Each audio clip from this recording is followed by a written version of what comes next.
Buenos días a todas y a todos quienes estamos aquí en este 6 de agosto, en el mediodía del 6 de agosto para Argentina y en las 5 o 6 de la tarde en Barcelona, para este evento que de alguna manera rodea la cuestión de la escritura, orientándose a un nivel de enseñanza en particular, y que tiene a Sol Poggio y a Jorge La Rosa como presentadores, como disertantes. Yo simplemente los voy a presentar, a darles la bienvenida y les daremos rápidamente la palabra. La idea es que ellos hagan una presentación y que después, bueno, abramos a comentarios, a preguntas. Sol es magíster en Ciencias Humanas con opción en Teorías y Prácticas de la Educación por la Universidad de la República de Uruguay. Ella es de Paysandú. Actualmente trabaja como profesora investigadora en el Consejo de Formación en Educación de la Administración Nacional de Educación Pública de Uruguay y ha sido profe de Pedagogía y de Filosofía de la Educación en formación de maestros, educadores sociales, maestros en primera infancia y profes en Uruguay. Jorge, de Jorge, que bueno, lo venimos leyendo hace rato, aquí puse algunos de los libros que a mí personalmente me vienen inspirando y más allá de su trayectoria como profe en la universidad, en la Facultad de Educación de la Universidad de Barcelona, digo bien, nos ha visitado anteriormente y creo que la referencia a la temática tiene que ver con este elogio de la escritura, además que por estos días viene celebrándose en distintos eventos y ciudades, dándole continuidad a otros elogios escolares anteriores. Así que, bueno, sin más, gracias por prestarse a este espacio de encuentro y les doy la palabra. Bien. Muy bien, gracias a ti, Dani, por la invitación. Y esta actividad también es un poco una secuela del elogio de la escritura escolar que tuvo lugar en Lluís de Fora hace escasamente una semana. Y nosotros hemos titulado nuestra intervención Leer y escribir o lectura y escritura en la educación secundaria. Y voy a hacer una pequeña presentación o una pequeña reflexión sobre por qué el liceo y por qué la educación secundaria, ¿no? La cosa es más o menos así. En buena medida, un país es su liceo, de él depende su vitalidad cultural y su calidad cívica, es un lugar fundamental para las relaciones intergeneracionales, es un lugar fundamental también en la iniciación a la esfera pública de los que están llamados a ser ciudadanos y en el descubrimiento de los intereses profesionales o vocacionales.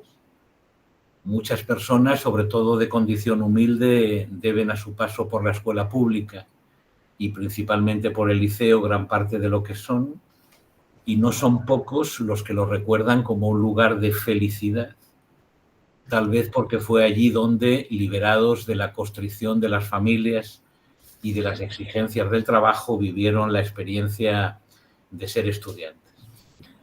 Además, el liceo, al ser obligatorio, sería la culminación de lo que un país considera sus deberes educativos con sus ciudadanos. Al ser para todos, constituye todavía en sí mismo un ejemplo de igualdad en la diversidad y la pluralidad. Al ser relativamente estable por ahora, conservador en el buen sentido de la palabra, no está demasiado contaminado por ahora por los imperativos de innovación y de cambio permanente, y al tener un fuerte componente de cultura general y un claro espíritu formativo, no está demasiado orientado por ahora a la profesionalización ni ha sido demasiado capturado por ahora por la lógica aristocrática. Sin embargo, al mismo tiempo, tenemos la impresión en muchos países de que el liceo ha perdido o ha olvidado lo que podía ser su sentido. La escuela primaria se sostiene por su función primaria de socialización y enseñanza de algunas habilidades básicas. Las escuelas técnicas y la universidad se sostienen porque todavía tienen el monopolio de la acreditación de algunos títulos profesionales, pero nadie sabe muy bien qué hacer con el liceo, como si hubiera perdido el rumbo y como si la perplejidad nos llevara a movilizar significantes vacíos como calidad o excelencia, palabras que no quieren decir nada, o a discutir sobre metodologías o sobre cuestiones tangenciales como el acceso o la deserción. Además, como ya nadie sabe muy bien qué hacer con la educación secundaria, empieza a ser un terreno fácil para la venta de todo tipo de baratijas pedagógicas, y seguramente por esa falta de sentido parece que el liceo se ha convertido en un lugar altamente conflictivo en el que emergen muchas de las contradicciones y de las tensiones de la sociedad contemporánea. Nosotros tenemos la impresión de que las instituciones humanas necesitan saber qué son para serlo, necesitan ser conscientes de sí mismas, necesitan recordarse a sí mismas de cuando en cuando cuál es su razón de ser y para qué están, y parece ser que el liceo necesita especialmente repensar qué es y para qué estar. Y la tesis que nosotros queremos sostener aquí es que una de las funciones fundamentales del liceo, si no la más importante, es el cultivo de la lengua, enseñar a hablar y a escuchar, a conversar, a argumentar, a razonar, a pensar, en definitiva, a leer y a escribir. Nuestra tesis era esa, que una de las funciones fundamentales del liceo todavía es quizá el cultivo de la lengua, y el cultivo de la lengua no puede pensarse sin el alfabeto. La escuela es hija del alfabeto. Lo que hace la alfabetización de la lengua es ponerla a distancia y con ello disponerla para su estudio, porque solo cuando la lengua se pone a distancia se puede estudiar. De hecho, en la charla de ayer de Maximiliano López, Isabel Pastorini y Daniel Brailovsky, alguien señaló que uno de los personajes más importantes en la invención griega de la escuela es Isócrates el sofista. No Sócrates, que nunca tuvo escuela en el sentido estricto de la palabra, sino Isócrates. Podríamos decir, en una expresión muy hermosa, que lo que hizo Isócrates fue darle tiempo a la lengua, dicho de otro modo, disponer la lengua para su estudio.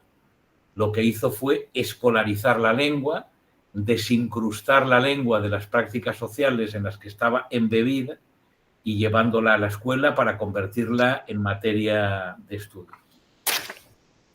Eso sería la presentación. ¿Por qué el liceo? Porque el liceo está perdiendo su sentido.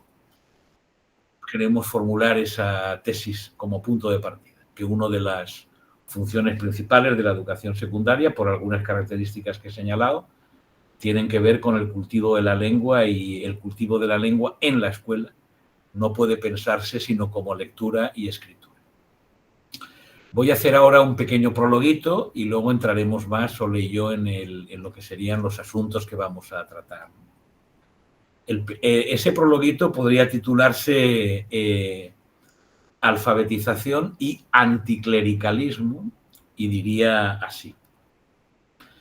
La filósofa francesa Simone Weil viajó a España con sus padres y una amiga en el verano de 1933. En Barcelona asistió a un espectáculo de cabaret donde hombres travestidos de mujeres cantaban y bailaban. Al salir del local, ya de madrugada, fue con su amiga a dar un paseo en uno de esos barquitos que dan la vuelta al puerto. El barquero, un viejo anarquista, les contó de la insurrección de 1909 contra la guerra de Marruecos, la famosa Semana Trágica, de las quemas de iglesias, de los curas y los frailes huyendo y escondiéndose como ratas, dijo el barquero, mientras miraban a las ratas de verdad que corrían por las escolleras.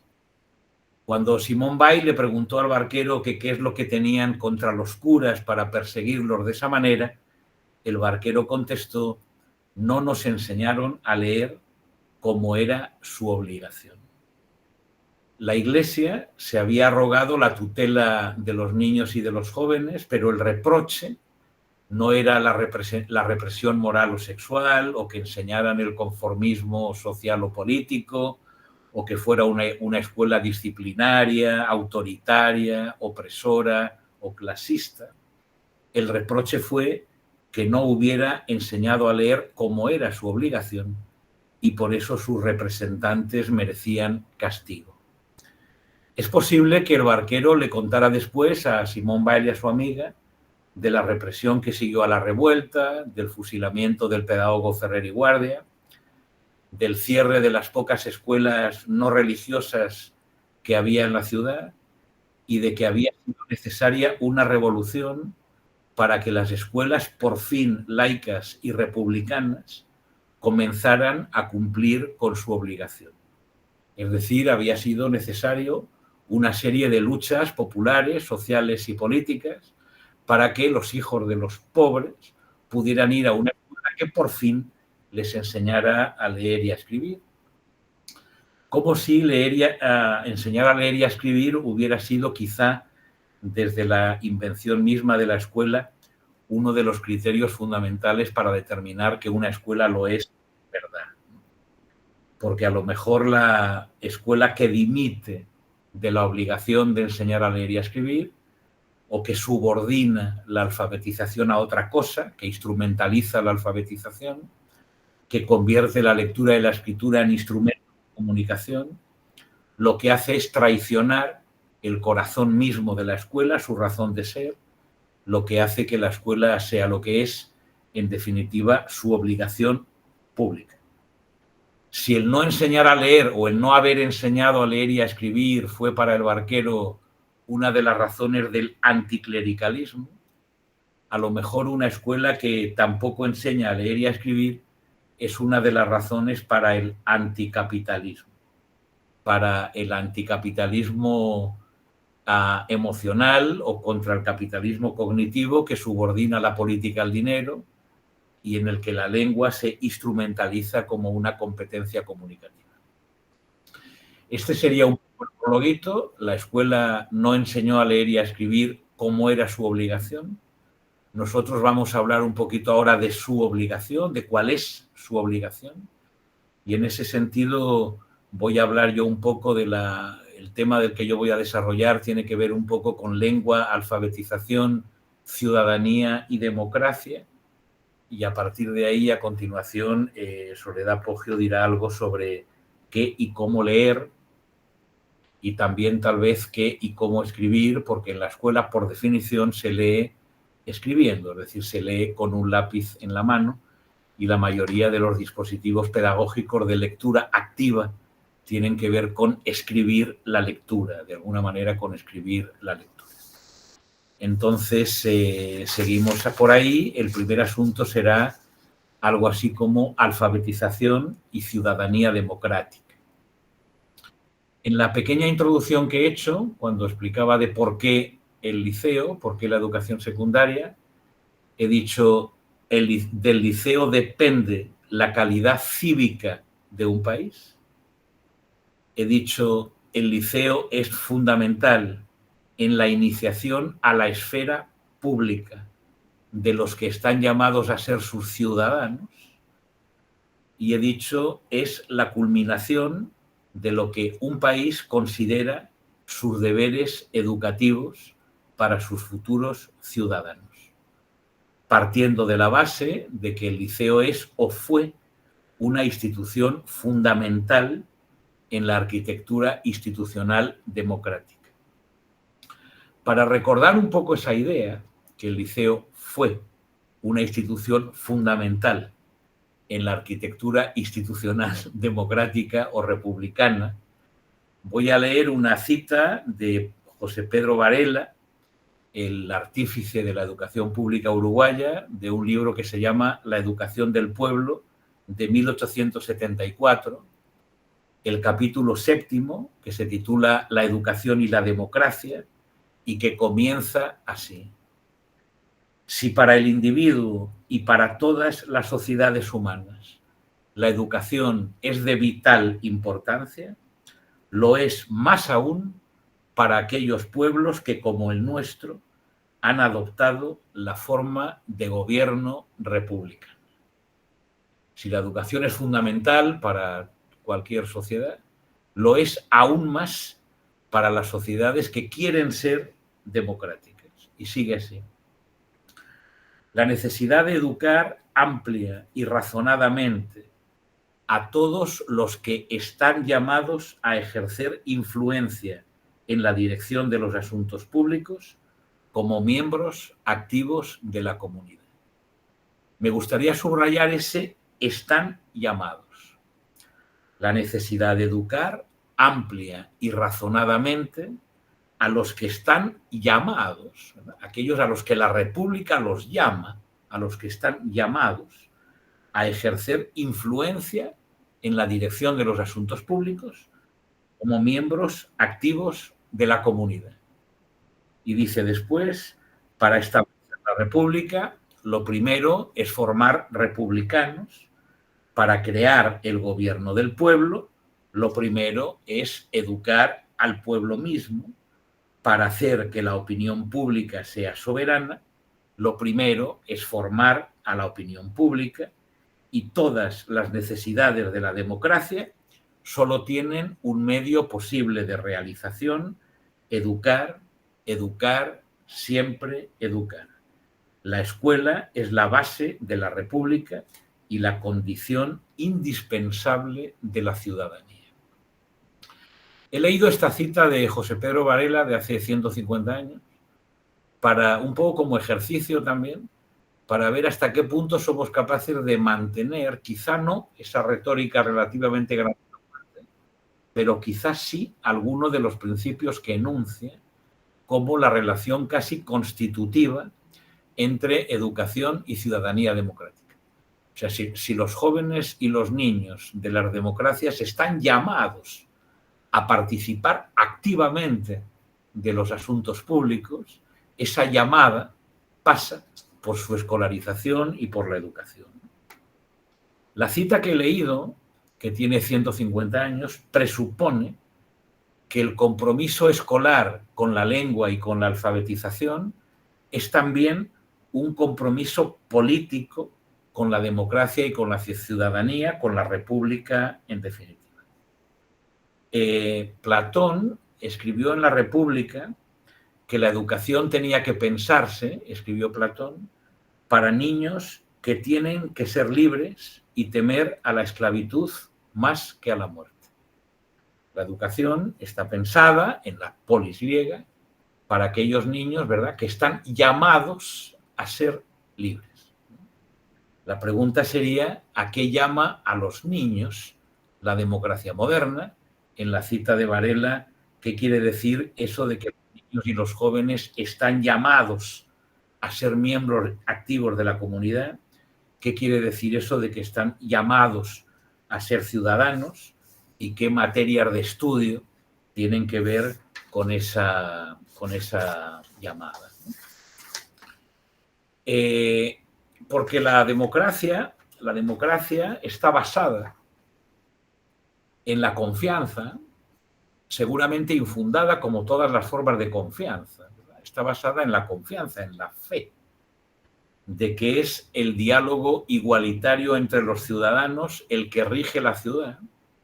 O sea, que la ciudad no está regida por la ambición o por el dinero o por la conveniencia, sino por el diálogo libre e igual de los ciudadanos. Que la república, la res pública, tiene que ver con ocuparse en común de los asuntos de todos, algo que ya sabían los griegos, que inventaron la democracia, algo que ya sabían los arquitectos de las democracias modernas, de las repúblicas modernas, porque también sabían que la igualdad y la justicia, es decir, los principios constitutivos de la democracia misma, dependen de que no haya desaparecido del todo ni el espacio público ni la lengua común, hecha consciente a través de la lectura y de la escritura, que permite que los ciudadanos puedan decidir entre todos acerca de los asuntos públicos. Esa sería un poco la idea general, explorar la relación entre lengua, alfabetización, democracia y ciudadanía. Pensar que la lengua tiene que ver también con una cierta razonabilidad, con pedir y dar razones, con deliberar, con argumentar, y eso solo se puede cultivar con el alfabeto, porque todas ellas, dar y pedir razones, argumentar, deliberar y conversar, son actividades lentas, son actividades falibles, son actividades colectivas que precisan tal vez, como decía Maxi ayer, de un cierto ecosistema espiritual. Esta sería la tesis genérica y lo que voy a hacer casi para cerrar esta parte de mi intervención es leer una cita de un librito de Boris Groys que se llama La postdata comunista, que insiste en una retórica más de esta época, en una tesis bien parecida a la de Varela y que dice lo siguiente. Dice Boris Groys en La postdata comunista. Entiendo por comunismo el proyecto de subordinar la economía a la política. Entiendo por comunismo el proyecto de subordinar la economía a la política. El medio en el que funciona la economía es el dinero. La economía opera con cifras. El medio en el que funciona la política es la lengua. La política funciona con palabras, con argumentos, programas, resoluciones, pero también con decisiones y disposiciones. Y dice después, la revolución comunista es la transferencia del medio del dinero al medio del lenguaje. Él dice que la lógica del dinero, que es la lógica de la economía, no se puede discutir, no se puede hacer que cambie de opinión, no se le puede convencer, no se le puede persuadir. En el capitalismo, dice, la confirmación o la refutación definitiva de la acción humana no es verbal, sino económica. No se expresa con palabras, sino en cifras. Y así queda abolida la lengua como tal. Cuando el destino es mudo, cuando lo que gobierna es el dinero, el ser humano no es lo que realmente es, que es un ser que existe en la lengua y a través de la lengua. Ese sería el principio de este libro, La postdata comunista, ¿verdad? Decir que el comunismo, o quizá la democracia misma, la idea misma republicana, tiene que ver con subordinar el dinero a la política, es decir, la economía a la lengua, porque la política funciona a través de la lengua y por lo tanto no hay política democrática, no hay política que controle el dinero, que no se haga con la lengua y a través de... Esa sería la formulación de Boris Groys. Y ahora sí, ya para acabar, voy a comentarles un par de cositas de la conclusión de un libro que despertó mi interés hace un tiempo y que yo sé que Maximiliano López leyó también con mucho interés, que es La tiranía del mérito, de un filósofo norteamericano que se llama Malcolm Sanders. Ese libro es un libro que podría ser un libro que plantea la alternativa no entre economía y política, no entre dinero y lenguaje, sino la alternativa entre meritocracia y democracia, ¿verdad? La lógica del mérito como enemiga de la democracia. La conclusión se titula El mérito y el bien común. Y quería leerles un par de citas y con eso cerraré mi intervención. Dice Michael Sandel, y quería que vieran un poco también la textura del discurso, la lógica de la lengua que está hablando aquí y las palabras que utiliza. Dice, una opción democrática es una amplia igualdad de condiciones que permitan que quienes no amasen una gran riqueza o alcancen puestos de prestigio lleven vidas dignas y decentes. Es decir, la democracia no tiene que ver con el ascenso social, no tiene que ver con las jerarquías, no tiene que ver con amasar riqueza o prestigio, no tiene que ver con ser el primero en nada, sino con que cualquiera, también aquellos que no son ricos y que no tienen puestos de prestigio, lleven vidas dignas y decentes, y continúa, desarrollando y poniendo en práctica sus capacidades en un trabajo que goce de estima social, compartiendo una cultura del aprendizaje extendida. Es decir, una vida en la que el aprendizaje y la cultura del aprendizaje sean permanentes y deliberando con sus conciudadanos sobre los asuntos públicos. En esta cita de Sandel, la condición de la democracia es una vida digna y respetable que tiene que ver con un aprendizaje continuo y con la capacidad de todos de deliberar sobre los asuntos públicos. Cuando está desarrollando esa idea, cita dos libros antiguos. Uno es de un tal Tawney, que se titula La igualdad.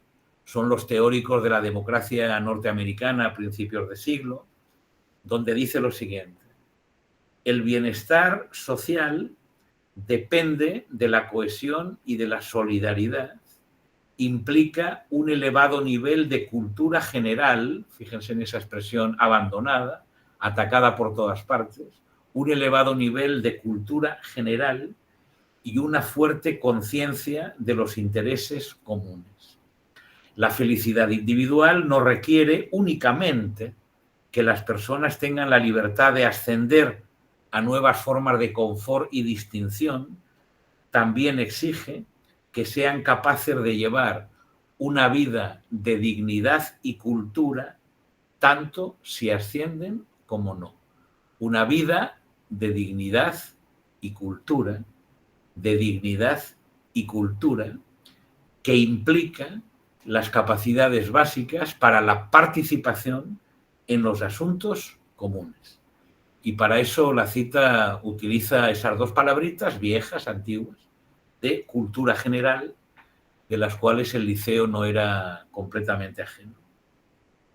En ese mismo libro habla de los años 30, formula quizá por primera vez, dice Sandel, la expresión esa de el sueño americano, pero que el sueño americano no es un sueño de ascenso social, de riqueza y de posesión, sino que tiene que ver con una vida digna, y dice lo siguiente: como ejemplo concreto de una vida digna en una sociedad democrática, como ejemplo concreto, Adams señala la Biblioteca del Congreso de Estados Unidos, un símbolo de lo que la democracia pueda conseguir, un lugar de aprendizaje público que atraía a personas de toda condición. La biblioteca, un lugar de aprendizaje público que atraía a personas de toda condición. Y ahora viene la cita. Cuando se contempla la sala general de lectura, que ya por sí sola contiene 10.000 volúmenes que pueden leerse sin necesidad de reserva previa, vemos todas aquellas sillas llenas de lectores en silencio, viejos y jóvenes, ricos y pobres, negros y blancos, ejecutivos y obreros, generales y soldados rasos, académicos ilustres y colegiales, todos allí leyendo en su propia biblioteca la que les da su propia democracia. Me gustaría acabar con esa última. Primero es una imagen, ¿verdad? Es una imagen que tiene que ver con la vida digna y que tiene que ver con la cultura y que tiene que ver con el estudio, la imagen de una biblioteca pública. Esa imagen de la biblioteca pública dice que les es dada por su propia democracia. Es decir, la democracia como tal, en tanto que tal, tiene que dar a sus ciudadanos una biblioteca pública. Es decir, un lugar de aprendizaje público y colectivo. En ese sentido, la tesis que yo quiero mantener aquí es que la democracia como tal, constitutivamente, tiene que dar a sus ciudadanos un lugar de cultivo de la lengua, donde aprendan, donde se pueda empezar a cultivar en la esfera pública las habilidades básicas de pedir y dar razones, deliberar, conversar, estudiar, ilustrarse, aprender para poder decidir entre todos sobre los asuntos comunes. Aquí termina la primera parte de la conclusión del libro de Sandel y la última parte se titula Democracia y humildad, que es también muy interesante porque esa imagen de la biblioteca pública en la que están todos no es una imagen del mérito, de la competencia y del ascenso, sino que es una imagen de la humildad, de la vida pública digna, y que esa dignidad tiene que ver necesariamente con la cultura encarnada en la alfabetización. Entonces, hasta aquí mi tesis y ahora Sole continuará un poquito con el argumento. Muy bien, gracias Jorge. Bueno, esto de pensar el liceo y su relación con la democracia y con las palabras es una cosa a la que le venimos dando vueltas hace mucho tiempo. Incluso este año hemos empezado a realizar una serie de ejercicios de pensamiento con unos profesores de secundaria, de educación secundaria del interior de la Cataluña Central. Y hace poco asistimos a una ceremonia de egreso de uno de esos centros educativos, de uno de esos liceos, de una ceremonia de egreso de lo que sería la educación secundaria obligatoria en España, o sea que esos chiquirines que egresaban ahí tenían entre 15 y 16 años. Entonces, en uno de los discursos más bonitos y emotivos que vimos en esos días de los egresos, hubo uno que nos impresionó mucho y que nos llamó la atención y que nos hizo pensar en algunas cuestiones vinculadas a la educación secundaria y su relación con las palabras, porque decía algo así. El director de uno de esos liceos le dijo, para terminar un discurso, si hay algo que se llevarán de este liceo serán las palabras. Cada uno de vuestros profesores ha venido aquí día tras día, a hacerles el mejor regalo que estaba a su alcance, a regalarles las palabras. Entonces, en primer lugar, yo querría hacer una pequeña consideración a propósito del liceo o la educación secundaria como la casa de las palabras, ¿no? Y qué palabras son las que entran al liceo, cuáles estamos dejando entrar y cuáles no. Y luego una consideración a propósito de lo que serían las lecturas en la educación secundaria, es decir, el canon literario y lo que se lee, es decir, justamente cuáles son las palabras que nosotros permitimos que ingresen y de qué manera, a partir de un análisis muy concreto de lo que fue la reforma de la educación secundaria en Uruguay que terminó en el año 2023, en el anterior gobierno, analizando un poquito, bueno, cuáles eran los discursos que estaban en esa fundamentación curricular y que hacían que unas lecturas entraran y otras no, y por qué a los liceos uruguayos. Entonces, por ahí va a ir mi intervención en la línea de lo que estaba conversando Jorge, y empieza así. Dice, es verdad que la escuela está para estudiar el mundo y en definitiva para nombrarlo de la manera que le corresponde. El porqué del liceo se sustenta en un acto de apalabrar lo que nos rodea, mucho más cuando este apalabrar se despliega en lecturas, escrituras, debates y ejercicios de pensamiento. Se podría decir entonces que la función de la escuela en general y del liceo en particular es colocarles el nombre justo a las cosas, a cosas como las piedras, las células de nuestro cuerpo, los colores, las emociones humanas, pero también a las conquistas civilizatorias como la democracia, los derechos humanos, la dignidad, y también las afrentas frente a estas conquistas como las guerras o los genocidios. Cuando el mundo no se nombra, desaparece ante nuestros ojos, se vuelve uniforme, opaco, mudo, intransitable. Hay un librito muy bonito de Carmen Martín Gaite, que se llama El cuento de nunca acabar, y que dice en un momento, nombrar es sacar los asuntos del caos, del no ser. El primer gran cuento, el de la creación, consistió en acotar un magma de tiempo, parcelarlo en semanas, y dentro de cada una de ellas ir nombrando lo que encerraba. La educación, digo yo, en su terca insistencia en apalabrar el mundo, permite hacer existir las cosas, llamarlas por su nombre verdadero, distinguir unas de otras. Basta con observar la lucha semántica en torno a la manera de nombrar lo que ocurre en Gaza en este tiempo y las consecuencias políticas y éticas de ese nombramiento. Para ayudarnos a encontrar los nombres justos están los poetas, aquellos que suelen acertar con las palabras, haciendo venir la cosa, el valor o la virtud que se quiere decir cuando se dice, pero mucho más al alcance de la mano, en una versión más humilde y democrática, tenemos también a nuestros profesores. Recuerdo de mis primeros pasos por el liceo el placer de descubrir una nueva palabra, de otorgarle sentido, sobre todo de aprender a usarla. Recuerdo los nervios con que la estrenaba en una conversación con amigos, como quien estrena un vestido o un par de zapatos.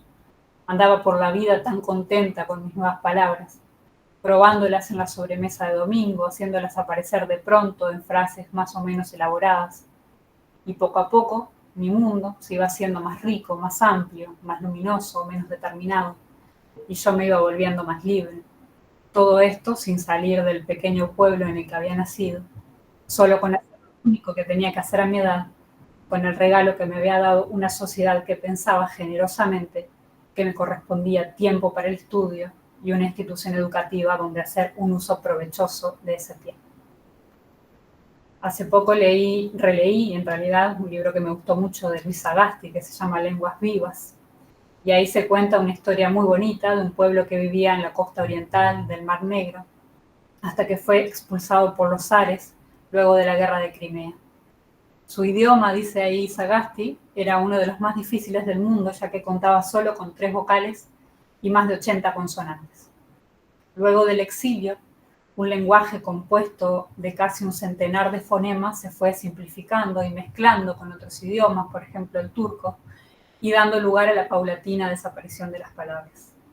Entre los vocablos desaparecidos se encontraba un color muy particular, un matiz del verde, que dice Sagasti fue atardeciendo primero en los oídos, luego en la garganta y por último en los ojos de los hijos de los exiliados, un verde turquesa, digamos, que solo persistía en aquellos capaces de pronunciarlo, hasta que finalmente quedó alojado en la retina de un solo hombre que vivía en una cabaña muy humilde. Hasta que también, en este granjero, la capacidad de pronunciar el color se volvió imposible y ya no hubo más, una mala dicción y el color se perdió para siempre. Entonces, lo que yo me preguntaba a partir de esta historia de Sagasti es cuántas cosas del mundo habrán atardecido también en nuestros oídos y en nuestras gargantas por nuestra creciente incapacidad de nombrarlas. Yo creo que así como ha desaparecido el verde del pueblo del Mar Negro, están en peligro de extinción también cosas como la verdad, la dignidad humana o la democracia. Quizá no tanto porque no las nombremos, sino porque usamos muchas veces esos nombres en vano, forzándolos a llamar cosas que no le hacen justicia, haciendo venir cosas que no les corresponden. Volvamos entonces otra vez al magma de que nos habla Martín Gaite, para decir que nombrar es sacar las cosas de ese magma, distinguirlas, diferenciarlas, compararlas, llamarlas por el atributo que les corresponde. El primer acto de nominación del mundo, el de la creación, ¿no? Fue el de la creación y el gran nominador del mundo fue Dios. Durante mucho tiempo creímos en esos viejos nombres, cuando se hablaba del bien, del mal, de la sabiduría, de la hipocresía, poníamos a Dios por testigo y era Él el que validaba la conexión entre las cosas del mundo y nuestra manera de nombrarlas. En la modernidad, el lugar nominador fue sustituido por los estados nacionales, como vimos ahí en la citita de Varela, ¿no? Y sus instituciones republicanas. Ya no es Dios quien valida la relación nombre-cosa, sino las instituciones que los humanos nos hemos dado a nosotros mismos. Así las palabras como democracia, progreso o igualdad encuentran su fuerza en los valores republicanos y su supervivencia en el cuidado de las instituciones de la República. Ahora bien, ante el debilitamiento de las instituciones republicanas, dentro de las cuales la escuela se lleva los laureles por ser la que con más años ha sido atacada, ¿quién se atreve ahora a nombrar? La cuestión es saber quién será el nuevo nominador, nos dice Santiago Albarrico en el Apocalipsis Cultural. ¿Otro Dios? ¿Los antepasados? ¿Un caudillo? ¿El mercado? ¿El individualismo neoliberal? ¿La inteligencia artificial? ¿Quién va a nombrar ahora? Nombrar siempre es una tarea riesgosa que implica de manera inherente la posibilidad de nombrar mal, de dejar por fuera parte de la realidad que se resiste a ser nombrada, o incluso que omitimos nombrar por cobardía o comodidad, pero hay que atreverse a nombrar. No podemos abandonar la batalla por los nombres del mundo, ni renunciar a definir los fenómenos de nuestro tiempo, De lo contrario, estamos condenados a vivir en un magma angustiante, donde todo se parece y nada nos da señales de una existencia concreta. La escuela, ya dijimos, está para nombrar el mundo, para decirle igualdad a la igualdad, injusticia a la injusticia y hexámetro dactílico a la forma de escritura de la Ilíada. Sin una institución que se atreva a nombrar las cosas, las palabras se las queda una vez más el lenguaje publicitario, que nos hablará de igualdad para ampliar su lista de compradores o de injusticia para obligarnos a colaborar con organizaciones internacionales cuya mercancía es la pobreza de buena parte del mundo. En Uruguay y también en Argentina tenemos una escuela pública que ha sido conquista y desvelo de muchos políticos, pedagogos y personas de a pie que han defendido la túnica blanca y el moño azul como derecho y obligación de todo ciudadano de la República. El debate por las palabras que entran en la escuela ha sido siempre un debate abierto, público, interesante y nutrido. Un debate que ha permitido, incluso en los peores momentos de afrenta del capitalismo cognitivo, seguir dándole vueltas a viejas palabras y seguir diciendo, aunque no siempre se nos escuche, que no queremos en la escuela las palabras del mercado, que no queremos ni gestión emocional ni gestión financiera, y que mucho menos queremos indicadores de resultados, y que sí queremos formación ciudadana, ética y memoria histórica en nuestras aulas. Pero más allá del resultado de estos debates, más allá de que la razón instrumental y el productivismo parecen no tener marcha atrás, lo cierto es que nuestras escuelas y nuestros liceos son de por sí las casas de las palabras, los lugares en donde nos sentamos a observarlas, con detenimiento, a mimarlas, a desarmarlas y estudiarlas, a hacerlas jugar entre ellas. Son el lugar para que las palabras no atardezcan, sino por el contrario, que sigan amaneciendo primero en nuestras bocas y en nuestras almas, y luego, ¿por qué no?, también en nuestros ojos, cuando salimos al mundo y atisbamos por momentos las cosas a las que nombran. Ese sería el prologuito de mi intervención, que tiene que ver con esto de defender la educación secundaria como la casa de las palabras y estar atentos, muy atentos a cuáles son las palabras que entran y las que no entran. En este sentido, me enrollé hace poco a hacer un estudio un poquito sistemático de lo que fue la reforma curricular, les decía, que hubo en Uruguay en el año 2023, especialmente prestando atención a lo que tenía que ver con las lecturas obligatorias o sugeridas, es decir, con el canon literario del liceo.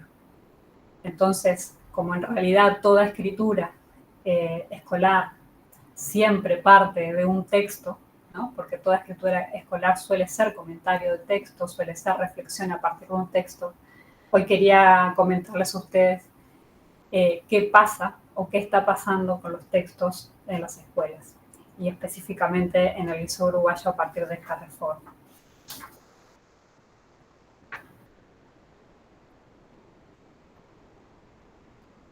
Lo que encontré a partir de la lectura de los documentos institucionales, podríamos decir que es la destrucción total del canon característico de la formación humana uruguaya, es decir, un cambio radical en las lecturas sugeridas y un cambio también en la continuidad de lo que son las lecturas y lo que han sido las lecturas que se realizan en el liceo. Un ejemplo concreto es que mi padre y yo, por ejemplo, hemos leído las mismas cosas. O sea, yo puedo hablar con mi padre de Antígona porque estoy segura que la leyó en el liceo igual que yo, y por tanto tenemos cierto esquema en común, cierto esquema mental común. Y lo que encontré a partir de este estudio que hice es que justamente esta continuidad se rompió a partir de esta reforma. ¿Por qué se rompió? Porque los textos literarios pasaron a ser utilizados en el interior de una razón tecnocrática basada en medir competencias, y porque la literatura pasó a comprenderse como una herramienta comunicativa como cualquier otra. Entonces, lo que yo les traía para presentar hoy tiene que ver con una reflexión en relación a esto y en relación a por qué son importantes las listas de lecturas obligatorias en los liceos y por qué son necesarios los cánones de lectura y por qué es necesario defender ciertos cánones de lecturas obligatorias. Para eso recurrí a un texto muy clarificador de Wendell Harris, que se llama De la canonicidad, y él hace ahí una reivindicación del canon literario y sobre todo del canon pedagógico, entendiendo que todo canon debe partir de un valor intrínseco del texto y no de un valor instrumental del texto literario. Harris habla de una incapacidad de valorar a la hora de establecer un canon pedagógico y una actitud general de nuestro tiempo basado en lo que él llama una hermenéutica de la sospecha. Es más, la tendencia contemporánea, dice Harris, es a criticar todo intento de canonización a partir de la revelación de los supuestos elitistas, capitalistas, y nosotros agregaríamos neocoloniales o heteropatriarcales de los textos, como si revelar estas tramas a las que están insertos y que de alguna manera explica su canonización, produjera una suerte de exorcismo mágico que nos dejase tranquilos y de alguna manera cerrase toda conversación posible sobre el mayor o menor valor de lo que se da a leer en nuestras instituciones públicas de enseñanza. Hoy decíamos, ¿no? Esta discusión nutrida, esta discusión que siempre estuvo en nuestras instituciones, empieza a desaparecer, ¿no? Empieza a desaparecer de los programas escolares, porque empieza a ser sustituida con esta comprensión de los textos en tanto que herramientas para el favorecimiento de unas ciertas competencias. Lo cierto es que para construir y defender determinados cánones pedagógicos es necesario, claro, hacer ciertas valoraciones con arreglo a ciertos criterios. Y ahí me gustaría traer una cita de Simone Weil, que también Jorge lo trajo, pero es una cita que me gusta mucho y que está en algunas reflexiones sobre la noción de valor, porque dice que todo artista sabe que no puede haber criterio que permita afirmar con certeza que tal obra es más bella que tal otra. No obstante, todo artista sabe que hay una jerarquía de los valores estéticos, que hay cosas más bellas que otras, que hay cosas que son bellas y otras que no lo son. Si no lo supiera, no haría el esfuerzo necesario para llevar a cabo una obra, no corregiría, no seguiría adelante. Esta condición de artista, obligado a atender sin cesar a una belleza que ignora, pone un matiz de angustia en todo esfuerzo de creación artística. Toda situación humana puede ser objeto de un análisis análogo. Todo lo que es susceptible de ser tomado como fin escapa así a toda definición. Los medios, tales como el poder o el dinero, pueden definirse con facilidad y por eso tantos hombres se orientan exclusivamente hacia la adquisición de medios, pero caen en otra contradicción, porque el espíritu es esencialmente siempre, de cualquier manera que esté dispuesto, tensión hacia un valor. No puede considerar la noción misma de valor como incierta, sin considerar como incierta su propia existencia. Es decir, nosotros estamos haciendo exactamente lo mismo.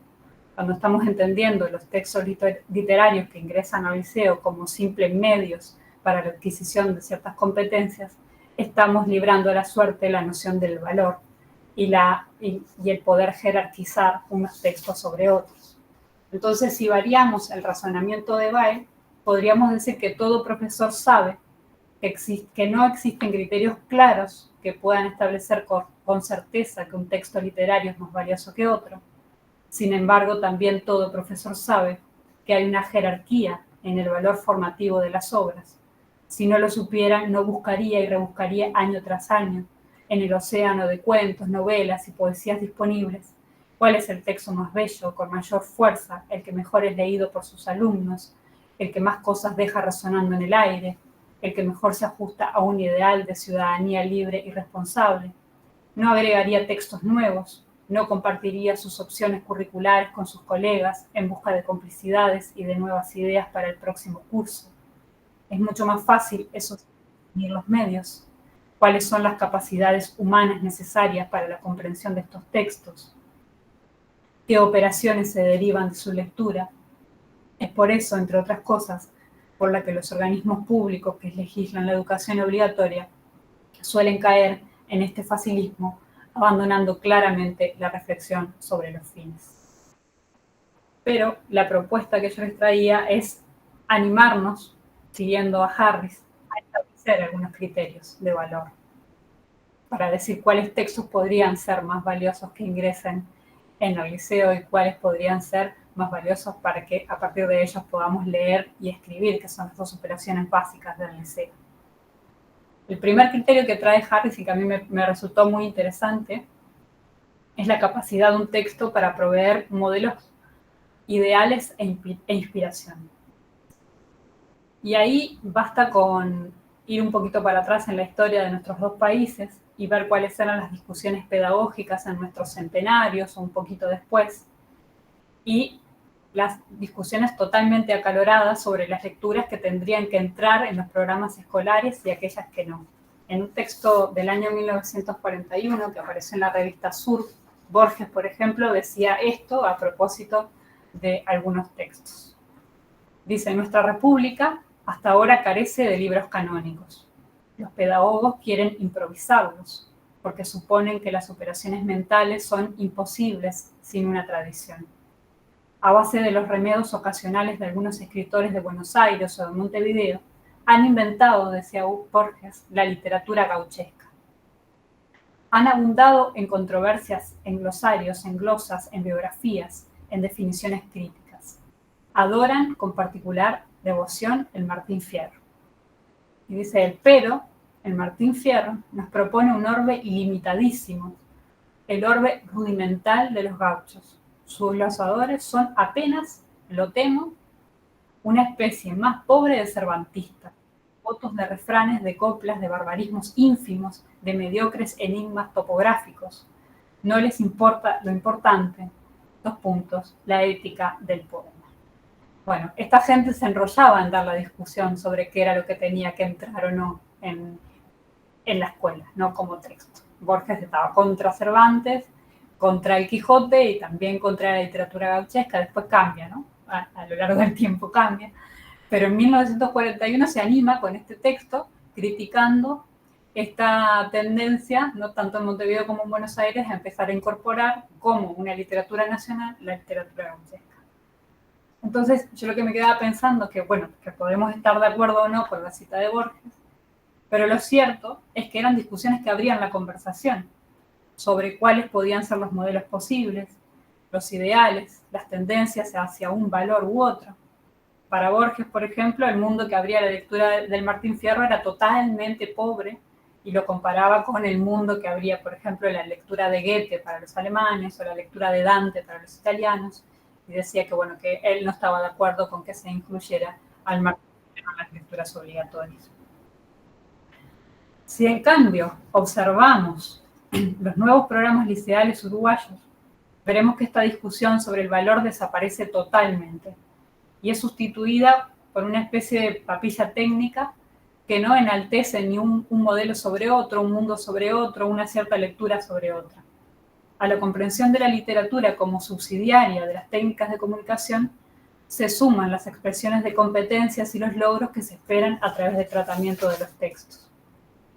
En un momento, por ejemplo, se lista una serie de autoras uruguayas variopintas, de diferentes estilos y diferentes épocas, porque se supone, dice ahí, que a partir de su lectura el estudiante podrá participar del debate e intercambio de ideas en relación con la creación femenina a través del tiempo y avanzará en los procesos comunicativos a través del análisis del discurso femenino en la literatura uruguaya.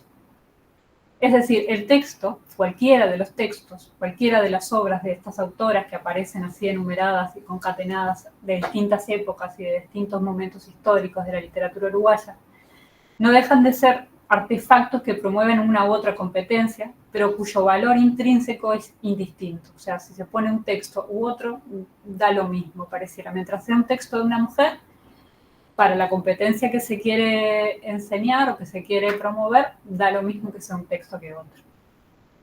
Los textos, las lecturas, se vuelven objetos intercambiables que permiten desarrollar habilidades comunicativas.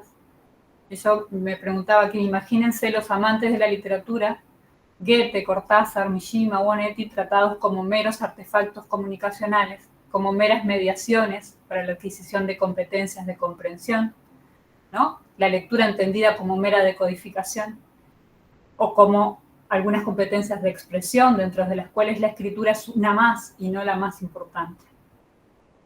Aquellos valores intrínsecos de la obra, su belleza y su particularidad formal, ese mundo que abre para sus lectores.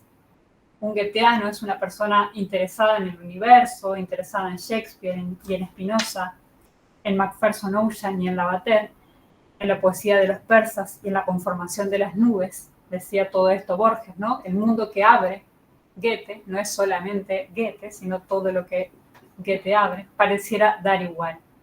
Lejos quedan ya las preocupaciones de Borges en torno a la canonización, lejos queda ya incluso cualquier discusión seria sobre el canon. Y después seguía mirando un poquito los criterios de Harris y seguía mirando algunos ejemplos que se traían ahí, como cuál era el tratamiento que se hacía de la Biblia, que era bastante parecido, cuál era el tratamiento que se hacía de Don Quijote, que también era bastante parecido, ¿no? Esta sustitución del valor intrínseco de la lectura por la competencia comunicacional que se pretende dar a partir de ese texto. Entonces, la lectura, ¿no? El libro que se ponga sobre la mesa da igual, porque lo que se quiere es justamente que ese libro transmita unas ciertas habilidades que da lo mismo si se pone una cosa que otra.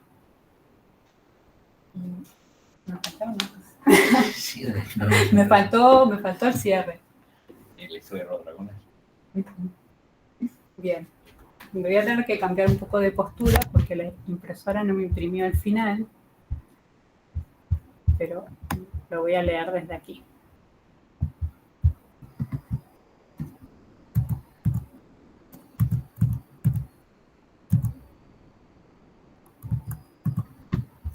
Había escrito un epiloguito para terminar con un cuento que aparece en Leer con Niños de Santiago Albarrico y que dice así. En Leer con Niños, Santiago Albarrico cuenta la historia de un violado por la torpeza y el mal carácter de un dragón. En ocasiones, el dragón bostezaba y de su boca salía un aliento de fuego que quemaba un pajar. Otras, con algunos de sus movimientos, espantaba unas cabras, asustaba a los niños, se llevaba una casa por delante o dormitaba sobre algún cultivo. Un día, el pueblo reunido en asamblea decidió contratar un caballero para matar al dragón y en una semana el hidalgo bien mandado dio cuenta de la faena. Se escuchó por todo el valle los estertores de la pobre criatura al recibir el azote de la espada del caballero. Apenas hubo cesado el gemido de muerte, el pueblo oyó a lo lejos el tronar de un ejército marchante. Eran los bárbaros que, contenidos años y años por el miedo a la fiereza del dragón, se proponían ahora invadir el pueblo, hacerse con sus bosques y sus cabras, incendiar sus pajares y sus casas, deshacer todos los arraigos, acabar con todo. Entonces nos preguntábamos si no hay una alegoría más acertada para pensar lo que ha sucedido con el canon pedagógico en el sistema educativo uruguayo. Porque de alguna manera este canon que existía protegía el liceo. Mientras el canon exista, mientras haya una lista de lecturas obligatorias, esta será a veces molesta para algunos, inoportuna o perfectible, pero mantendrá abierta la discusión que importa, qué es lo que una ciudadanía en el pleno uso de sus facultades y libertades decide que debe ser leído y escrito en sus instituciones de educación pública. Esa es una discusión que hay que sostener manteniendo la raya como el dragón, sabiendo que no conformará a todos y sabiendo que siempre puede encerrar algún que otro peligro. Sin embargo, la eliminación completa del canon, ya sea por la plena libertad otorgada a los profesores entre cientos de textos disímiles, como por la relegación de las lecturas a meros útiles para la formación de habilidades comunicativas, da vía libre al ingreso en las instituciones públicas de enseñanza, a los intereses del sector empresarial y del mercado. Reducir el vasto y bello mundo de la literatura, aunado en un canon posible a una capacidad comunicativa, es matar a nuestros viejos dragones, aquellos que han sabido resguardar desde el surgimiento de nuestras repúblicas los ideales de una vida digna, libre y bien pensante para sus ciudadanos, como bien traía Jorge en la cita de Sanders. Y para terminar, quiero terminar hablando de la literatura, porque me parece que es importante no solamente hablar de la lectura, sino que hay un contacto con la literatura que muchas veces, por más que se quiera hacer un trabajo instrumental con el texto, termina trascendiendo esas primeras intencionalidades de nuestras instituciones. Entonces voy a leer también una cita de nuestro profesor Domingo Ródenas, que dice lo siguiente: para muchos, la literatura constituye una de esas oportunidades infrecuentes, en la medida en que proporciona una experiencia muy similar, si no idéntica, a la de la felicidad. En el mero tránsito de la lectura, pues esta siempre es un traslado a otro lugar, reside el gozo, en el viaje a un espacio mental cuyo perímetro vamos empujando, como quien amplía los metros cuadrados de su vivienda, libro tras libro. Y esa alegría nunca se parece a sí misma. Es cambiante e inesperada, porque unas veces la causa el choque milagroso de dos palabras que designan con quirúrgica precisión lo que parecía sustraerse a ser nombrado. Otras deriva del poder envolvente y suspensivo de una trama o de la empatía suscitada por un personaje. Otras del reconocimiento de las propias dudas, miedos y ansiedades o de la deslumbrante claridad con que se exhibe la mecánica de cierta realidad. Hasta ahí. Qué lindo, gracias. Uno aplaude acá y bueno, se ven fotitos de manos moviéndose o dibujitos de los Simpsons aplaudiendo. Pero bueno, qué belleza. Qué lindo que escribí, Sole. Lo empecé a pensar el otro día en Lluís de Fora, cuando leíste ese elogio del trabajo efímero del profesor, ¿no? Sí. Digo, para los que no estuvieron ahí, leíste un texto muy hermoso, no sé si después estará circulando, se podrá releer, pero en el que hacías un hermoso elogio de cómo ese enorme esfuerzo, esa dedicación, esa obra que el profesor produce en su clase, preparada previamente, desplegada en el tiempo, bueno, se la lleva el viento rápidamente, y a la hora de querer recordar a un profesor, uno tiene una foto en un acto aburrido, pero no tiene la riqueza de esas clases que dio materializadas en algún lado. Fueron efímeras, fueron encuentros que pasaron. Ahora pensaba en este elogio que haces ahora del canon, de alguna manera, de esto de conversar con libros sobre la mesa y confiar en que esos libros van a dejar una huella a lo largo del tiempo, incluso entre generaciones, como te pasaba con tu padre, y me ha pasado a mí con los míos, por supuesto, pero no me pasa con mis hijos, y en eso me sentí reflejado.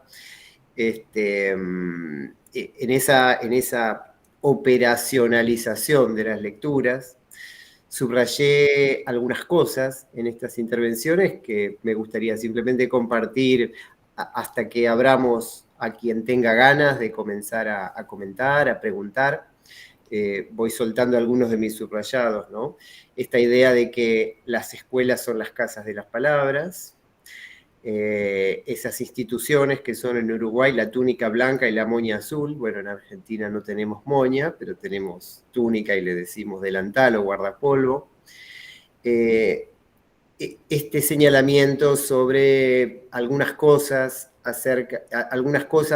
a las que ya es difícil ponerles el nombre justo y que están en peligro de extinción, y pensar en cuestiones tan enormes como la verdad, la democracia y la justicia, como cosas que se están volviendo borrosas, como cosas que son cada vez más riesgosas, porque suceden en este dudoso emprendimiento de ponerle un poco el cuerpo a la batalla por los nombres de las cosas. Lo digo, mientras te escuchaba también pensaba que mientras nosotros hablamos, están apaleando ancianos en el Congreso de la Nación en Argentina porque van a reclamar porque lo que ellos cobran no les alcanza ni para comprar 5 kilos de carne.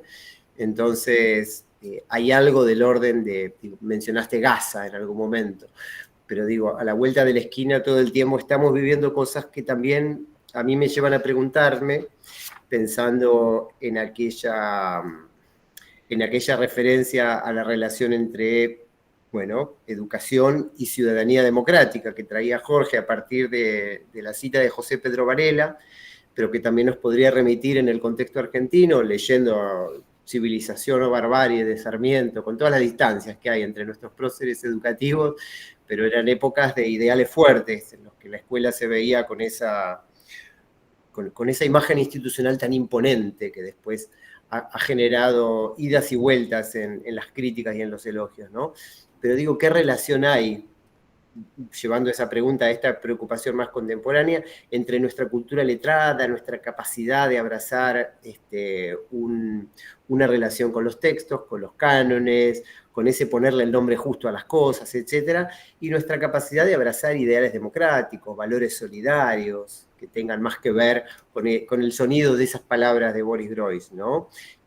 Salir de la lógica del dinero y entrar en la lógica de la lengua, pensar la felicidad propia no solo como el bienestar, el confort individual, sino también como cierta potencia de entrar en los asuntos comunes, ¿no?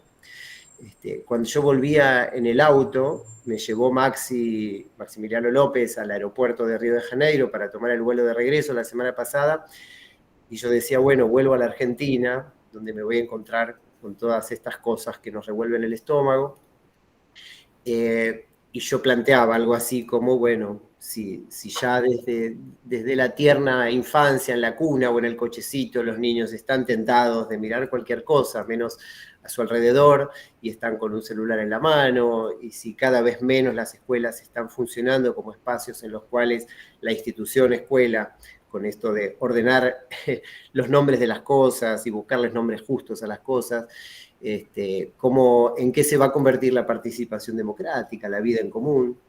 Y Maxi me dijo algo que me dejó pensando. Dice, han habido sujetos muy ilustrados, con muchos libros sobre la mesa, con sofisticadísimos despliegues argumentales, etcétera, que han sido tremendos canallas o tiranos, o que han desoído absolutamente cualquier gesto de humanidad también. Digo, a lo mejor no es tan directa la relación, y él volvía a defender esta mirada suya del tono anímico, ¿no? Decía, hay que ver qué hace que nos conmueva más el ser diferentes y mejores de los otros que el ser parecidos a los otros o el tener cosas en común.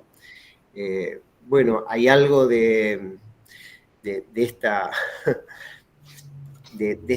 tono anímico que seguramente está vinculado a los libros, está vinculado a la escritura, está vinculado a la lectura.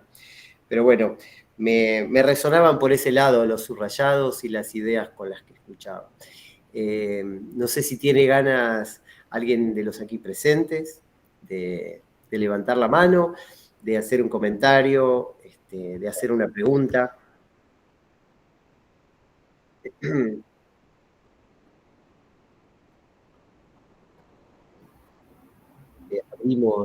Abrimos a posibles comentarios, preguntas, observaciones. Qué lindo el cuento de Albarrico también. Voy a poner por acá ese libro. Ahí está, Leer con niños. Recuerdo un cuento muy hermoso. Es un libro que a cada rato interrumpe su argumento ensayístico con la expresión había una vez, ¿no? Y es como que le pone abruptamente, sin anticipación, un señalador narrativo, ¿no? Aquí Ariel pregunta, ¿cómo manejar el tema del plagio académico en la secundaria? Bueno, una pregunta bastante operativa, pero no sé si se la puede releer en esta clave. Yo empecé a leer La escritura de Willem Flusser, y me sorprendió que habla largamente, antes de que existiera demasiado, de la inteligencia artificial y de la discusión. Quizás se podría tratar de pensar por ese lado, ¿no?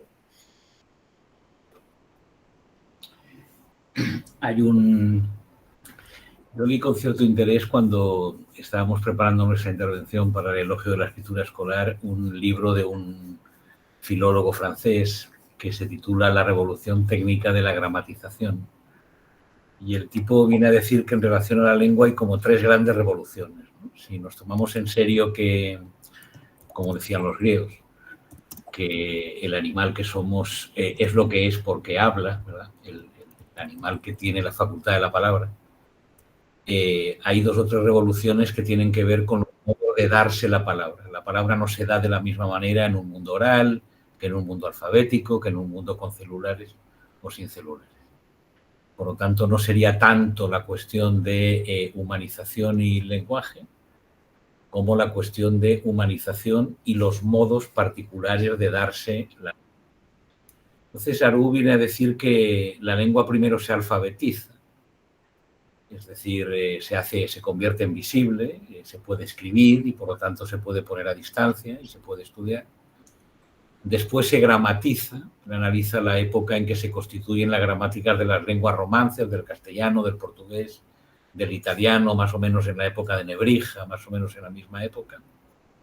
La gramatización de la lengua tiene que ver no solo con su alfabetización, sino también con su estructura, digamos, con el análisis de su forma. Pero la introducción de lo digital tiene que ver con lo que él llama la automatización de la lengua. Es decir, la lengua por primera vez es automática. Es decir, nadie habla. Nadie habla. Es decir, el que habla es la máquina. El que habla es un automatismo discursivo. Hace muchos años leí un aforismo de Peter Hanke, del primer Hanke, que decía: alguien me llama por teléfono y me pregunta qué pienso de la guerra de Vietnam y me dan las ganas de apretar el botón A o el botón B. ¿Verdad? En la mayoría de las discusiones públicas las posiciones son completamente previsibles y uno aprieta el botón A y le sale un bla, bla, bla, y aprieta el botón B y le sale otro bla, bla, bla. Esa sería una forma de automatización de la lengua previa a la digitalización, pero con esa misma lógica. Hay otra de Hanke muy bonita que dice: a cada palabra que pase por tu cabeza piensa si esa es tu lengua, piensa quién te la ha puesto en la boca, quién te ha puesto esa palabrita en la boca, ¿verdad? Por lo tanto, hablar en primera persona es una conquista. Y hablar en primera persona no quiere decir hablar difícil, ¿eh? Uno puede decir te amo, 2 palabras solo, en primera persona, ¿verdad? En primera persona. Y uno puede decir te amo de cualquier manera, digamos, ¿verdad? O sea, copiando cosas. Entonces, la automatización de la lengua introduce una cosa muy extraña, que es que nadie habla. Y si nos tomamos en serio que, al menos en la tradición nuestra, la lengua y el modo de darse de la lengua está ligado al pensamiento, si nadie habla, nadie piensa. Es decir, que la máquina piensa por ti, la máquina habla por ti. Yo pensaba en algún momento que si la máquina puede hablar y puede pensar por nosotros, ¿no? Es porque nosotros ya habíamos empezado a hablar como máquinas, mucho antes. Es decir, ya habíamos empezado a recortar y pegar, a no tomarnos en serio la lengua y su carácter, digamos, humanizador y su carácter de justicia y de verdad, ¿no? Habíamos empezado a considerar la lengua como una mercancía. Esto es una charla online en una universidad. En una universidad se habla y se escribe mucho para hacer currículum, ¿verdad? Hay muy pocas palabras verdaderas. En los lugares de palabra también hay muy pocas palabras verdaderas. Hay palabras que están ahí para obtener una posición, para conseguir un concurso, para conseguir dar una clase, ¿verdad? Es decir, una subordinación de la lengua a su función. Y por lo tanto, esa tentativa de desautomatizar la lengua, yo creo que es un poco la tarea de la época. Cuando esta persona preguntaba cómo hacer para evitar el plagio en la secundaria, yo, diciendo eso mismo de una manera quizá un poco más genérica, sería cómo hacer para desautomatizar la lengua en el interior de las instituciones educativas. La lengua fuera es una lengua automática, ¿verdad? La lengua de la política ya sabemos en qué se ha convertido. Se ha convertido en pura propaganda, o sea, en puro argumentario. Nadie habla de verdad, nadie habla. En el mundo político nadie habla, ¿verdad? El que habla es nadie. Y yo creo que eso tiene que ver también con que los ciudadanos han perdido ya el oído para saber si hay alguien que habla o no hay nadie que hable. Para eso hace falta también tener el oído fino, ¿no? Pero yo creo que desde que existe la escuela, y Sócrates, ¿verdad?, desde la antigüedad griega, la tarea de la escuela con la lengua ha consistido siempre, de alguna manera, en desautomatizar la lengua. Lo que hay no es el silencio, lo que hay es el bla, bla, bla automático. Y entonces interrumpir ese bla, bla, bla automático para que una palabra verdadera sea leída o escrita, o hablada o escuchada, yo creo que es lo que hace que en algunos lugares todavía haya un cierto aliento de humanidad, digamos, y no de mecanización y de automatización. A mí me ilustró mucho esa idea de que la tercera revolución, que es la que estamos asistiendo ahora, ya no pasa por la alfabetización, pasa por la automatización. Es decir, lo que decía un poco Daniel, decías tú a propósito del árbol y tal, el chasquido de dedos. El chasquido de dedos es apretar el botón. O sea, para hablar solamente hace falta apretar el botón. Y no es así. O sea, hablar no es apretar un botón. Pensar no es apretar un botón.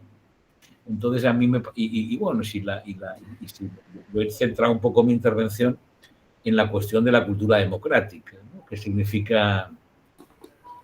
significa convertir la lengua, la palabra, sí, en lo que regula la convivencia humana? Una convivencia que no esté regulada ni por la violencia, que no esté regulada por el dinero, que no esté regulada por la tecnología disparada, que no tiene límite, sino que esté regulada por la lengua, por la capacidad de los seres humanos de argumentar y de decidir y de elegir algunas cosas. Para eso hace falta que la lengua sea viva, para eso hace falta que no sea la máquina la que hable. Por tanto, yo tengo la sensación de que la crisis de la democracia, el estado lamentable de las democracias occidentales, lamentable, en algunos países más que en otros, pero lamentable, tiene que ver con el estado lamentable de la lengua de todos, en la que quizá aún en algún momento habíamos podido pensar que los seres humanos podíamos ser los dueños de nuestro propio destino, ¿no? Y eso es algo que es común en todas las ilustraciones. O sea, la ilustración griega no es otra cosa que eso, ¿eh? Es pensar que los seres humanos, hablando y pensando, pueden ser dueños de su propio destino. No hay que obedecer al tirano, hay que obedecer a la razón, ¿verdad? Es decir, al logos en su funcionamiento dialógico y no al tirano. No hay que obedecer al dinero, hay que obedecer a la razón, ¿verdad? Es decir, a aquello que es razonable, que es justo, bello y verdadero, ¿no? Pero sí, esa es la cosa, la desautomatización de la lengua. Y me imagino que el profesor que ha hecho la pregunta, pues como yo, mientras fui profesor, se pasa la vida inventando procedimientos para desautomatizar la lengua y sobre todo aprendiendo a tener el oído muy fino para empezar a distinguir cuando la lengua funciona como un bla, bla, bla automático y cuando la lengua balbucea, de alguna manera duda, de alguna manera piensa y de alguna manera se interrumpe, ¿no? Por ahí iría un poco la cosa. Cómo desautomatizar la lengua y también al mismo tiempo desmercantilizarla, ¿eh? Porque la lengua automática es la lengua mercantilizada, la lengua convertida en dinero, o sea, directamente en dinero. Entonces, todos los lugares donde las palabras valgan dinero, hay que desconfiar de ellos directamente. Bueno, eso ya lo sabía Sócrates, ¿no? Sócrates en la Apología dice una cosa maravillosa cuando le están juzgando. Dice, la prueba, es una cosa impresionante, ¿eh? Dice, la prueba de que digo la verdad es que soy pobre. Impresionante. La prueba de que digo la verdad es que nunca he hecho dinero con lo que digo. La prueba de que digo la verdad es que soy pobre. No está mal, ¿verdad? Dan ganas de pensar que sí, ¿no? Bueno, hay algunos comentarios que ahora los tomamos. Nadie habla, nadie piensa. Hice el esfuerzo de pensar quién sí habla, quién sí piensa, ¿no? Uno tiende a sentirse un poco a salvo de esas, como en las películas de zombies, en las que todos los demás están, ¿no es cierto?, tambaleantes y queriendo comer cerebros, y hay unos pocos que permanecen lúcidos y se sienten parte del grupo de los que no, y uno no sabe si es zombie o no es zombie. Pero pensaba, los niños tal vez son los que sí hablan, ¿no? Hay algo de infantil en esa desautomatización. bueno, de desautomatizar la percepción también se trata la literatura en un sentido, ¿no? Entonces tal vez los niños y los poetas serían los que sí hablan y sí piensan, los que todavía pueden. Y con respecto a esto de que hablamos como máquinas, a mí me llama la atención el tono en el que nos hablan las máquinas. Cuando uno hace una búsqueda en internet o cuando uno recibe una indicación de una máquina, las máquinas hablan en un tono absolutamente cordial y hasta servil, ¿no es cierto? Uno le puede decir rajar una puteada y la máquina te responde, qué pena que esto te desagrade, lo haré de otra manera, ¿quieres que te ayude en algo más? ¿No es cierto? Es como esos empleados súper explotados en los hoteles lujosos que atienden a los clientes ricachones y un poco desagradables, como con una capa impermeable a cualquier maltrato y sosteniendo el servilismo, ¿no? Y creo que también ese tono merecería ser objeto de un análisis, ¿no? Que a diferencia de otras máquinas que tenían antes el input y el output y había como un saber propio. Entonces, mi primer computadora la tuve cuando era niño, en los años 80, y era una Spectrum o una Commodore o alguna de esas marcas, y había que saber los comandos para hacerla andar. Y ahora hay una interfase tan humanizada, pero ¿qué tipo de humanidad es la que sale de esa voz, ¿no? Acá hay algunas preguntas puntuales sobre bibliografía. Preguntan sobre el texto de la escritura, creo que es Willem Flusser, Flusser con doble S. Y también preguntan, Jorge, cuál es el nombre del autor al que comentaba sobre esta cuestión del automatismo. Creo que mencionaste la revolución técnica de la gramatización, ¿puede ser? La revolución técnica de la gramatización y el apellido es Aroux, A-R-O-U-X. Sylvain Aroux, la revolución técnica de la gramatización. Ok. Hay una cosa interesante en ese libro también, que es que hace un elogio a la pedagogía y a la escuela, en el sentido de que la mayoría de los dispositivos técnicos para el estudio de la lengua se inventan como dispositivos escolares para la enseñanza de la lengua. Yo creo que es muy bonita el hacer un elogio y una historia amable de los dispositivos escolares como los diccionarios, las gramáticas, las antologías, los diccionarios bilingües, los silabarios, ¿verdad? Aquellos dispositivos para la enseñanza, los comentarios de texto, para la enseñanza de la lengua, que no se pueden distinguir mucho de los dispositivos para el estudio y el análisis de la lengua, para los dispositivos de la lógica, por ejemplo. Entonces me pareció bonito el elogio que hace un filólogo de los dispositivos escolares como auxiliares de la filología en el sentido del estudio y el análisis de la lengua.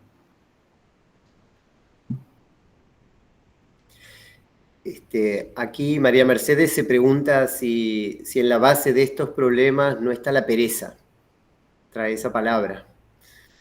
No sé si lo dice desde la pereza y la cobardía de la que se hablaba Kant, creo, como enemigos del hombre. Pero trae esa palabra, la pereza. Pereza de pensar, me imagino, pereza de hablar. Bueno, es verdad que toda operación escolar sobre la lengua implica un tipo muy particular de esfuerzo, ¿no? El otro día le estábamos dando vueltas a cuál podría ser la diferencia entre el esfuerzo propiamente escolar y el esfuerzo deportivo, por ejemplo, que es el que para nosotros últimamente es el que reina, ¿no? Hay como una moral del esfuerzo deportivo que reina todos los discursos y las formas de hacer de nuestra contemporaneidad, y qué diferencia hay entre ese tipo de esfuerzo y el esfuerzo escolar, ¿no? Que todavía no hemos llegado a nada, pero le estamos dando algunas vueltas. Pero sí es cierto que el esfuerzo escolar tiene sus particularidades. Y hay algo de las operaciones que se hacen con la lengua en la escuela, ¿no? Esto de poner la distancia, de poder jugar con ella, de poder generar variantes sobre lo mismo, ¿no? Todos los ejercicios propiamente escolares tienden, ¿no? Necesitan inherentemente del esfuerzo personal de quien se pone en ello, ¿no? El otro día teníamos a un niño, hijo de una amiga por acá, que como se vino a pasar unos días a Barcelona y en realidad se le pasaron las vacaciones y faltó unos días a clase, la maestra le mandó unas cuantas tareas escolares para que compensara esos días que faltó de más. Tenía que hacer una redacción sobre su viaje a Barcelona. Y entonces pasó como 3 horas en la mesa ahí, que ponía una palabra y la borraba, y ponía otra palabra y la borraba. Y por allá me dice, Sole, no le puedo dictar al celular, por favor, ¿no? Hay algo del esfuerzo escolar que es propio de la tarea, propio de la tarea. Qué linda esa distinción entre esfuerzo escolar y esfuerzo deportivo. Había un escolanovista de origen cubano, si no recuerdo mal, su apellido era Aguayo, que recuperaba el concepto de esfuerzo en la época de la escuela nueva, ¿no? Digo, frente a la idea ahora de que el mal alumno no es el perezoso, el que no se esfuerza, sino el desmotivado, el que no logra la motivación, ¿no? Diferente del interés. Hay un cierto clima de época que nos invita a desear que el aprendizaje no duela y que entre fácil y que no requiera esfuerzo. Entonces estas recuperaciones del esfuerzo están bonitas. Levantó la mano Tiago, adelante. Tiago Ríos.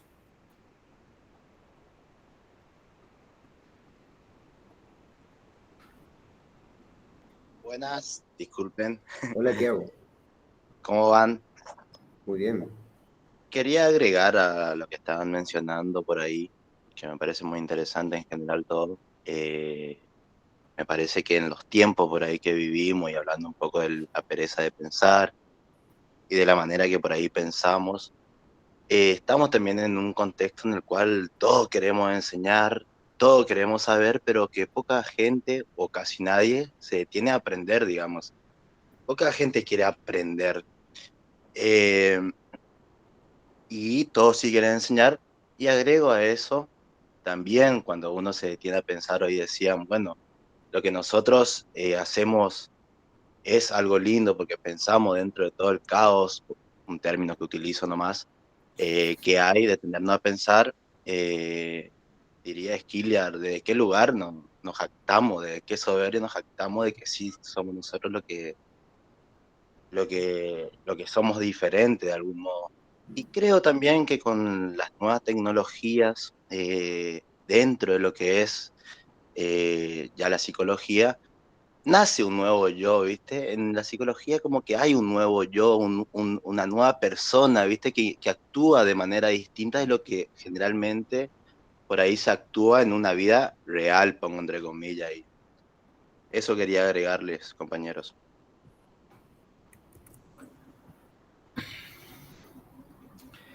La pereza es un viejo concepto filosófico, el atrévete a pensar de Kant, pero también Nietzsche en Las intempestivas dice que en Schopenhauer Educador, dice que la educación trabaja contra 2 vicios, que son la pereza y la cobardía, pero también es un tema muy rancieriano. O sea, cuando Rancière dice que la igualdad está en el punto de partida, la igualdad es un esfuerzo, la igualdad hay que verificarla. Es decir, hay que hacer el esfuerzo de pensar y de hablar como cualquier otro. Y él dice que el enemigo de la igualdad es la pereza y la distracción, la pereza y la distracción. Por tanto, la pereza es un viejo concepto filosófico, pero quería añadir algo sobre algunas cositas, algunas... no sé, automatismos de pensamiento quizá que han ido apareciendo, ¿no? Es verdad lo que dice Maxi, ¿verdad? De que uno puede ser muy listo y muy leído y ser un canalla. Es un viejo tema. Steiner tiene páginas maravillosas sobre eso, ¿no? Sobre poner entre paréntesis la relación entre cultura y civilización, ¿no? Es decir, el pueblo más culto de Europa, los alemanes, son los que crean los campos de exterminio, ¿verdad? Y el nazismo, ¿no? Y eso pone en jaque, dice Steiner, toda la asociación humanista clásica que supone que el saber y la cultura y la civilización nos hace mejores personas. Yo creo que es imposible zafarse de ese asunto, o sea, es así. pero no hay que repetirlo todos los días. Igual que no hay que repetir todos los días eso de que desde qué lugar piensa uno que él es el que piensa y los demás no piensan. Desde qué lugar dice uno que los que leen no sé qué. Siempre estamos en desde qué lugar. Porque yo creo que vivimos en una cultura que tiene una característica muy extraña y a mí me parece que arruina la escuela de alguna manera, que es la cultura del rebajamiento. Es decir, cuando hay algo que merece ser alabado, cuando hay algo que merece el reconocimiento y una cierta admiración. Siempre pensamos en desde qué lugar, qué habrá detrás, no será también seguramente un canalla, qué sé yo. Esa cosa, yo creo que falsamente democrática y falsamente igualitaria, de rebajar cualquier jerarquía y de ser incapaces de pensar verticalmente.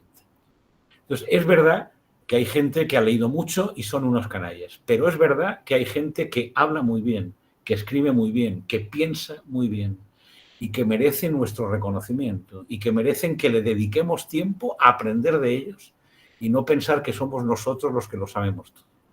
Pues a mí me parece que Sole ha dicho eso en relación a un texto de Simone Weil muy impresionante. Cuando Simone Weil dice que una de las características de la cultura del siglo XX es la imposibilidad de jerarquizar, la imposibilidad de establecer valores, de decir esto está bien y esto no está bien, esto es bello y esto no es bello, esto es verdad y esto es mentira, y no estar siempre que depende y depende de la posición y del lugar de la palabra.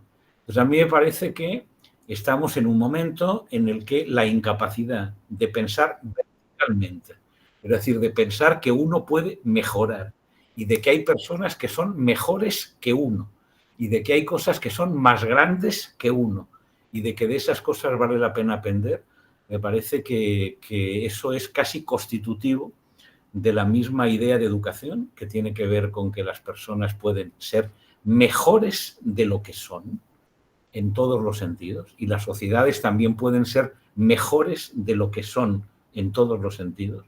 Porque si no, yo creo que la indiferencia y la igualación se lo comen todo y luego nos quejamos, ¿verdad? Y luego nos quejamos.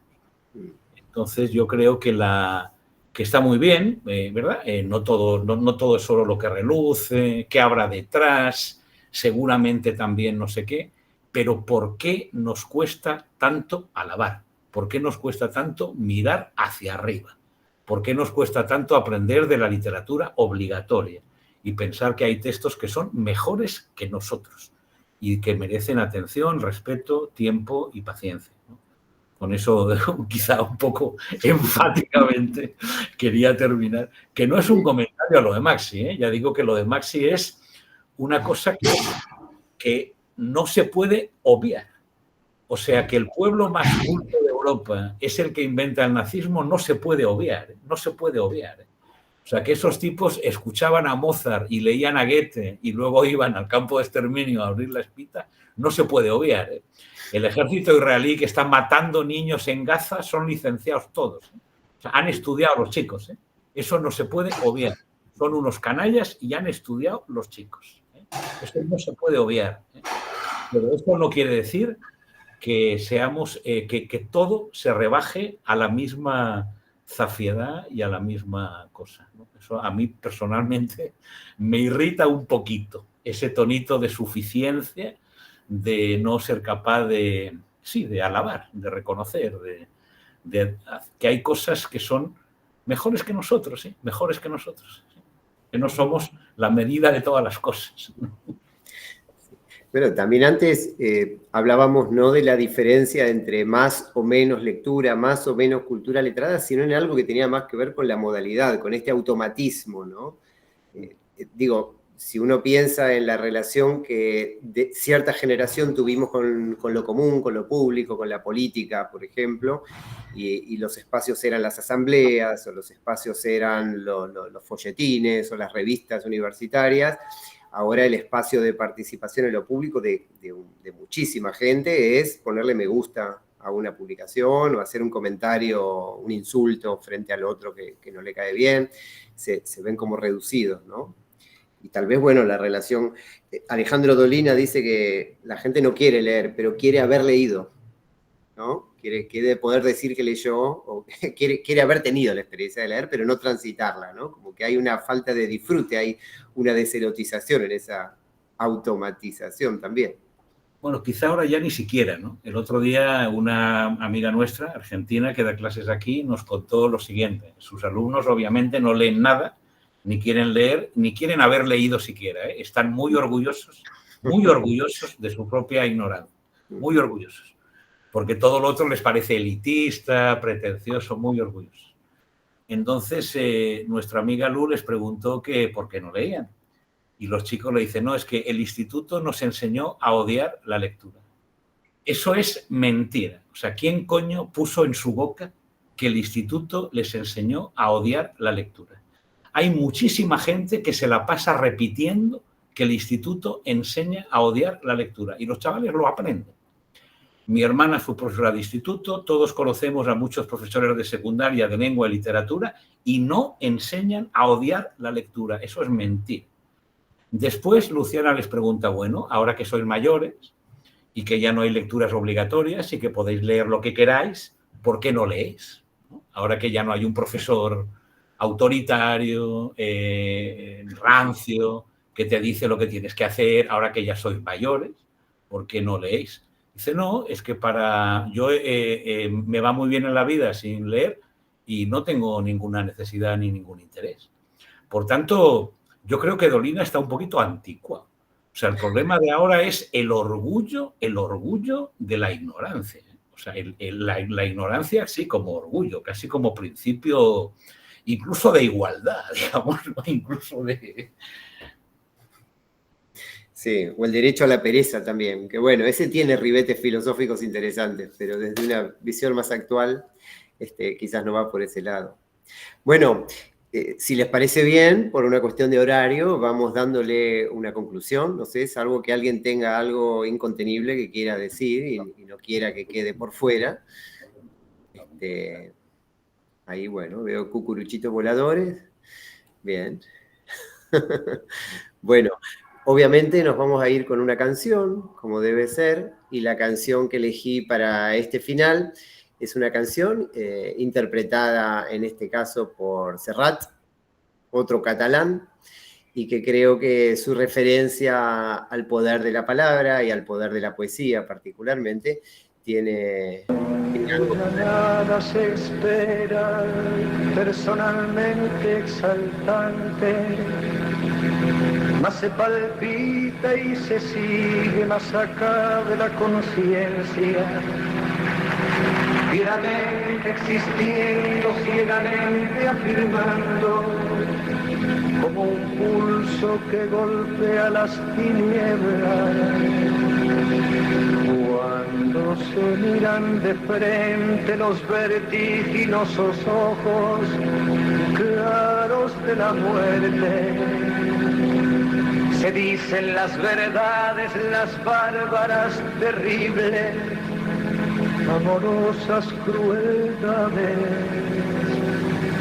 amorosas crueldades. Poesía para el pobre, poesía necesaria como el pan de cada día, como el aire que exigimos 13 veces por minuto para ser y en tanto somos dar un sí que glorifica. Porque vivimos a golpes, porque apenas si nos dejan decir que somos quien somos. Nuestros cantares no pueden ser sin pecado un adorno. Estamos tocando el fondo, estamos tocando el fondo.